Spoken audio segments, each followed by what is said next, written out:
नमस्कार मित्रों, मैं नितेश लोहगुणा स्वागत करता हूं आपका प्रतिज्ञा पाठशाला के YouTube चैनल पर। ठीक है, आज हम जो डिस्कस करने जा रहे हैं, आज हम डिस्कस करने जा रहे हैं अपनी सेकंड बुक के चैप्टर नंबर फर्स्ट पर।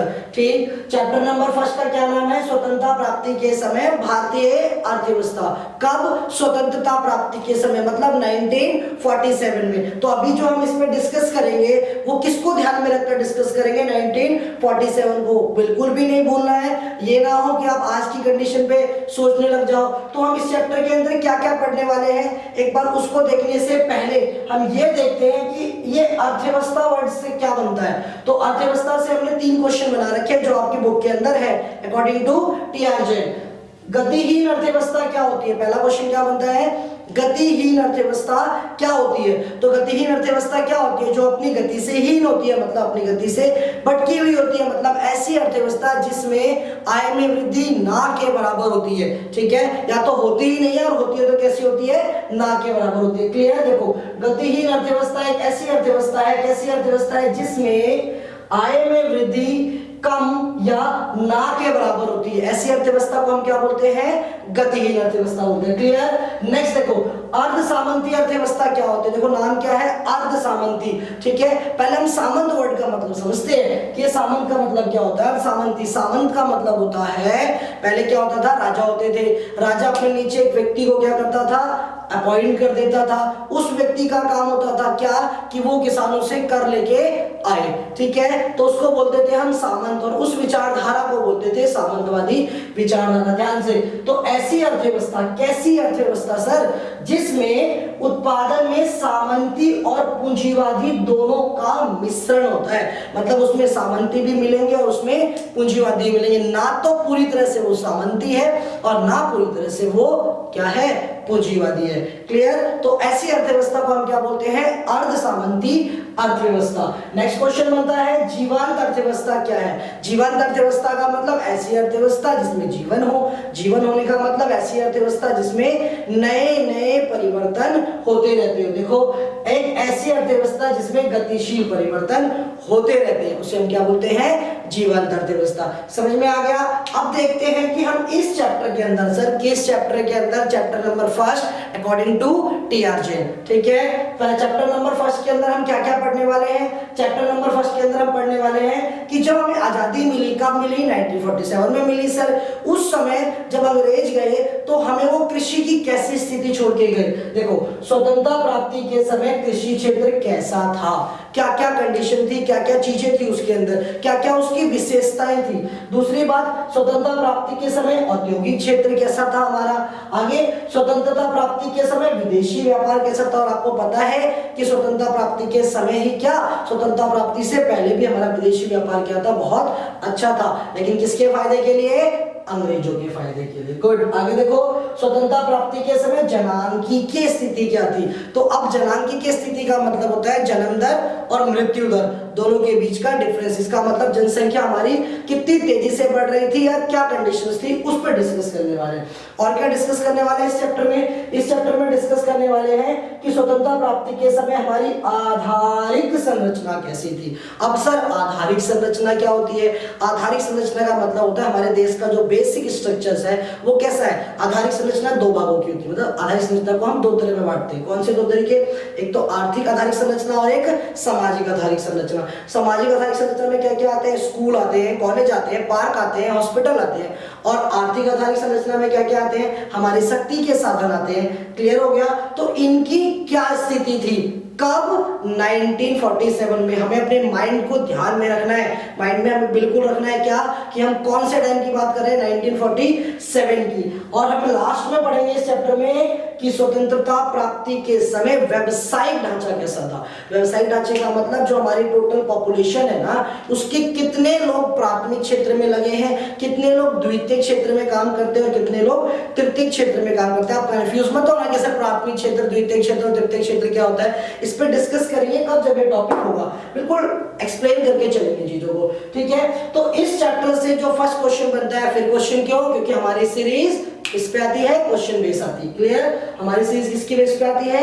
क्वेश्चन बेस आती है। तो हमें क्या करना है, क्योंकि हम पूरी की पूरी बुक पढ़ जाएंगे, हमें समझ में नहीं आएगा एग्जाम में किस क्वेश्चन में क्या मेंशन करना है, क्या लिखना है, पूछेगा वो कुछ और हम करके कुछ आएंगे, ठीक है। इसलिए हमें ध्यान रखना है, हमें क्वेश्चन बेस्ड चलना है, ठीक। और अगर कोई डाउट हो तो कहाँ जाना है, कमेंट बॉक्स में कमेंट करना है। और एक सबसे इंपॉर्टेंट चीज क्या, इंडियन इकोनॉमी है, आपको सेल्फ स्टडी सबसे ज्यादा करनी है, बुक को एक लाइन से अच्छे से पढ़ना है, और पढ़ते हुए अगर कोई भी डाउट होए तो कहाँ मिलेंगे, कमेंट बॉक्स में। क्लियर। क्वेश्चन पे आते हैं। क्वेश्चन क्या बनता है, इस चैप्टर का फर्स्ट क्वेश्चन यहाँ से बनेगा, सेकंड यहाँ से बनेगा, third, fourth, fifth, six, seven, मतलब 7-8 क्वेश्चन तो आपके बिल्कुल सामने है। क्लियर हो गया।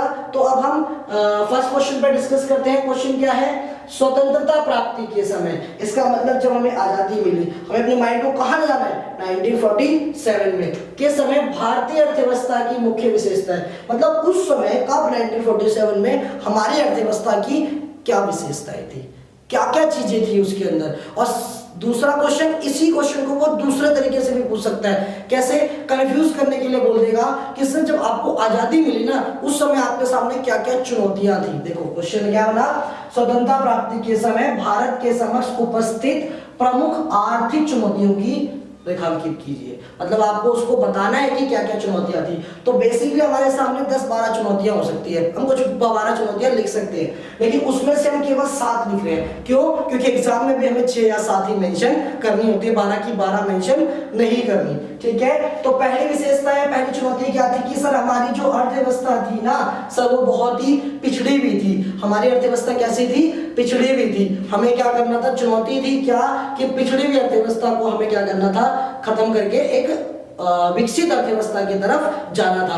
तो हमारी पिछड़ी हुई अर्थव्यवस्था थी, हमारा जो कृषि था वो भी पिछड़ा हुआ था। क्यों? क्योंकि हम कृषि के अंदर जो चीजें यूज करते थे वो पुरानी टेक्निक हो गई थी। आगे देखो, गतिहीन अर्थव्यवस्था थी क्योंकि नए नए परिवर्तन हो ही नहीं रहे थे, और इससे पहले जो परिवर्तन हो रहे थे वो ब्रिटिशों के फायदे के लिए हो रहे थे। क्लियर। औद्योगिक पिछड़ापन, औद्योगिक पिछड़ापन का मतलब क्या होगा कि जो हमारे उद्योग थे, पहले तो ब्रिटिशों ने अपने फायदे के लिए उद्योग लगाए, पहली चीज। तो दूसरी चीज उन्होंने भारी उद्योग मतलब बड़े उद्योग लगाए ही नहीं, ठीक है। और जो भी उद्योग लगाए वो भी कैसे थे, पिछड़े हुए थे। आगे देखो, अनियंत्रित निर्धनता, निर्धनता धीरे धीरे धीरे धीरे क्या हो रही थी, बढ़ती जा रही थी, हमारे नियंत्रण से बाहर थी। आगे देखो, आधारिक संरचना का कम विकास, आधारिक संरचना मैंने बताया पीछे में, इसका विकास क्या हुआ था, कम, और जो भी हुआ था वो उनके फायदे के लिए। सर उनके किसके फायदे के लिए, ब्रिटिशों के, ठीक है। बेटा इधर ध्यान दो, अगर आपने इधर ध्यान नहीं दिया तो आपका कॉन्सेप्ट पूरा का पूरा हिल जाएगा। सिर्फ आपको 15 मिनट ध्यान देना है, फिर उसके बाद आपको बुक को रीड करना है, आपका टॉपिक क्लियर। आगे देखो, आयातों पर भारी निर्भरता, इसका मतलब आयात विदेशों से जो हम सामान मंगा रहे थे वो क्या था, अधिक मात्रा पे था। कब, 1947 में, ठीक है। क्लियर, ठीक है। चलो अब हम देखते हैं, अब ना हम इसका एक्सप्लेन कर रहे हैं पॉइंट का, ठीक। 7 पॉइंट है, सातों को एक्सप्लेन करेंगे, ध्यान से देखना। देखो आप इधर उधर मत देखो, इधर देखो। देखो पहला पॉइंट क्या है, पिछड़ी अर्थव्यवस्था। तो कैसे बताएंगे कि हमारी अर्थव्यवस्था कैसी थी, पिछड़ी हुई थी। कैसे बताएंगे कि हमारी अर्थव्यवस्था पिछड़ी हुई थी, इसकी कुछ तो पॉइंट्स लिखने पड़ेंगे ना। तो कैसे था कि हमारी जो प्रति व्यक्ति आय थी ना वो बहुत कम थी, तो प्रति व्यक्ति आय कम होने का मतलब अर्थव्यवस्था कैसी थी, पिछड़ी हुई थी। अब प्रति व्यक्ति आय कैसे निकालेंगे, प्रति व्यक्ति आय निकालने के लिए हमारी जो पूरे देश की इनकम है उस पूरे देश की इनकम को पूरे देश की जनसंख्या से भाग कर देंगे, प्रति व्यक्ति इनकम निकल गया, मतलब एक व्यक्ति पर कितना पैसा आ गया, ठीक है। वो क्या थी, बहुत ही कम थी, और कम होने की वजह से हम कह सकते हैं कि हमारी अर्थव्यवस्था कैसी थी, सर पिछड़ी हुई थी। क्लियर। पर्याप्त भोजन नहीं था, वस्त्र नहीं थे, निवास के बिना जनसंख्या का बहुत बड़ा भाग क्या था, गरीब था और बेरोजगार था।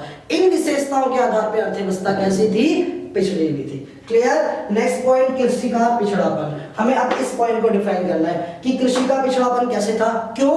क्योंकि 1 हेक्टेयर भूमि पे, जो हमारी 1 हेक्टेयर भूमि थी उस पर हम केवल 660 किलोग्राम, कितना, 660 किलोग्राम क्या करते थे, गेहूं का उत्पादन, और 665 किलोग्राम किसका उत्पादन होता था, चावल का। इसलिए हम कह सकते हैं कि जो 1 हेक्टेयर भूमि है उसमें उत्पादन क्या था, कम था। तो हम कह सकते हैं कि हमारी कृषि क्या थी, पिछड़ी हुई थी। हम और कैसे कह सकते हैं कृषि पिछड़ी हुई थी, क्यों?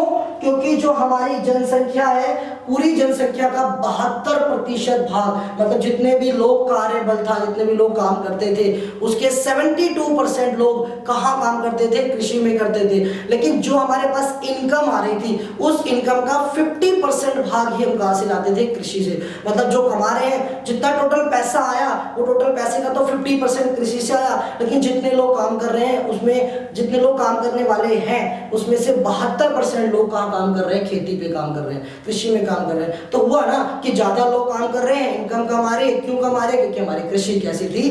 पिछड़ी हुई थी। क्लियर हो गया? देखो, देश की जनसंख्या का 72% भाग कृषि कार्य में लगा हुआ था, परंतु जीडीपी में केवल 50% योगदान था। इनकम में 50% योगदान, काम में 72% योगदान। तो हुई ना पिछड़ी हुई? हाँ सर, हुई पिछड़ी हुई। अगर देखो, उत्पादकता अत्यंत निम्न थी। उत्पादकता मतलब क्या होता है कि वो जो एरिया है उस एरिया में कितना उत्पादन हो रहा है। देखो इसका क्या था? उत्पादकता अत्यंत निम्न थी। इसका कारण गेहूं का प्रति हेक्टेयर उत्पादन केवल 660 किलोग्राम था। मतलब एक हेक्टेयर में कितना उत्पादन होता था? 660 किलोग्राम। और चावल का 665 किलोग्राम होता था। ठीक है, और अगला पॉइंट क्या बनता है? देखो पॉइंट्स बना के ही लिखने हैं आपको। एक पॉइंट ये है, एक पॉइंट ये है, एक पॉइंट ये है, आपके सामने दिख रहा होगा। ठीक है, आगे देखो, निर्वाह के लिए खाद्यान्न उत्पादन मुश्किल से पर्याप्त था। मतलब लोग अपने जीवन निर्वाह के लिए भी क्या करते थे? उत्पादन नहीं कर पाते थे। ठीक है, तो बच्चा क्या बोला? हाँ भाई बोलो। वो कह रहा है सर एक हेक्टेयर में कितना होता है? एक हेक्टेयर कितना होता है? तो एक हेक्टेयर का मतलब होता है ऑलमोस्ट 12,000 गज। ठीक है, 12,000 गज के आसपास होता है एक हेक्टेयर। समझ में आ गया? इतने बड़े एरिया में केवल कितना उत्पादन? 660 किलोग्राम। आज में भी बहुत ज्यादा है, मेरे ख्याल से 4,000 के आसपास होगा, 3435 हो गया, लमसम होगा। ठीक है, इतना उत्पादन है आज। तो इसका मतलब क्या हो गया कि हम इस आधार पे कह सकते हैं, क्या कह सकते हैं कि हमारी कृषि क्या थी?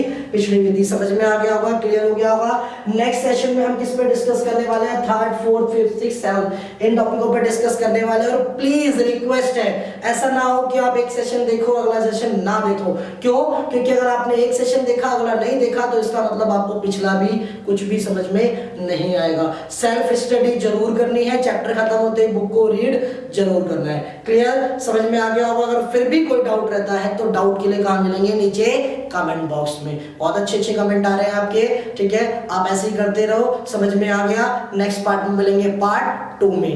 नमस्कार।